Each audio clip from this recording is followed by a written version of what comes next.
Vamos lá, pessoal, dando sequência aí às nossas aulas. A gente tem agora o processo de coleta de informações. Aí dentro da auditoria você tem a fonte da informação. Qual é a fonte? Aonde que você coletou aquela informação? Então, coletando a informação por amostragem apropriada. Lembra que na aula passada eu comentei sobre a forma de amostragem, tem a planilha disponível na plataforma para vocês.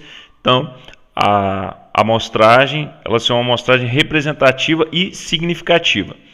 Então, a gente tem aqui a evidência da auditoria, as evidências dos itens verificados e avaliando também contra a critério da auditoria. Avaliação contra o critério.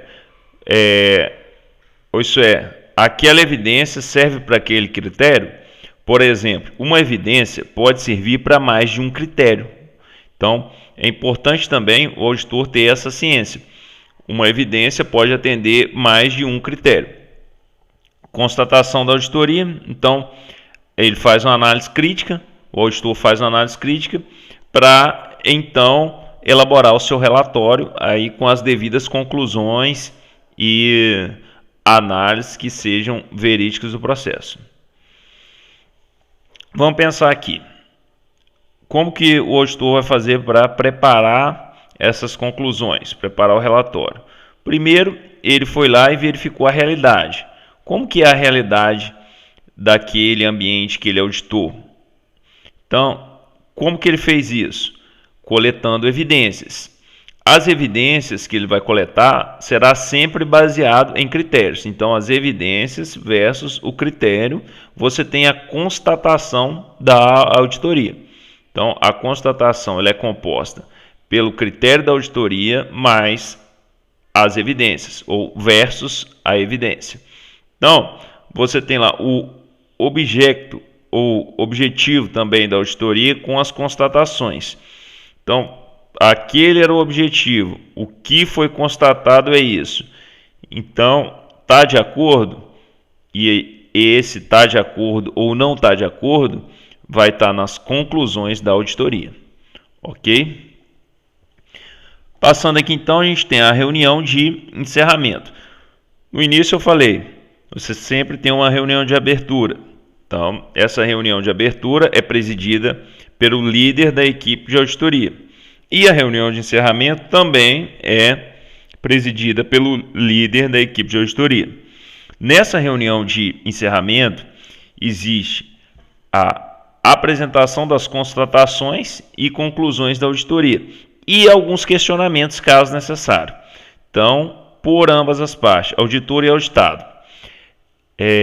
Também consiste em negociar, se apropriado, o prazo para o auditado apresentar um plano de ação corretiva e preventiva. O que é? Aquele item que foi levantado como não conformidade, o auditado ele terá um prazo para resolver aquela não conformidade. É importante, isso está fechado, porque esse prazo ele é dado com pode ter uma periodicidade, pode ter uma data específica, mas ele sempre tem que ter conclusão antes do relatório seguinte. Ou isso é, antes do diagnóstico seguinte, antes da próxima auditoria. Porque, lembra, tem a auditoria, você tem um prazo. Então, geralmente, ocorre, dependendo da instituição, a cada 1 ano, 2 anos, 6 meses. Então, esse prazo para resolver essas ações corretivas, essas não conformidades, ele não pode ultrapassar o período da próxima auditoria. Convém que o auditado seja incluído entre os participantes da reunião. Então, a reunião não é feita só pela equipe de auditores, mas também pelos participantes que foram auditados. Então, eles têm acesso a essas informações no final.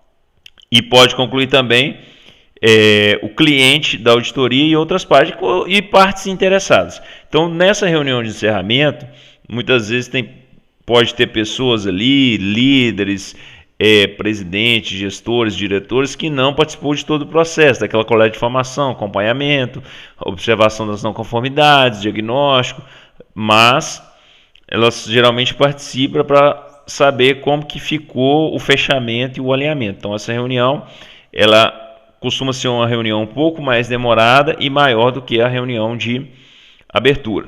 Concluindo a auditoria, preparando para o relatório de auditoria, então você tem toda aquela discussão que foi feita, que foi levantada, que foi tanto desde a reunião inicial até a final, o auditor terá um prazo para a elaboração do relatório.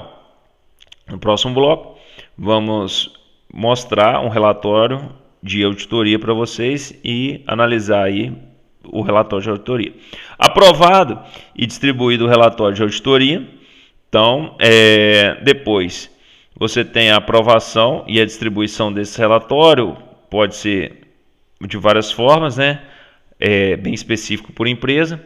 E concluindo a auditoria, todas as partes descritas no plano de auditoria foram realizadas. Então, todas as atividades ali foram conformes, todas as partes foram comunicadas. Ok. Documentos retirados ou destruídos conforme o acordo entre as partes. Teve alguma coisa que não foi de acordo, que não estava dentro, então é fechado ali. Na verdade, na reunião de encerramento, né?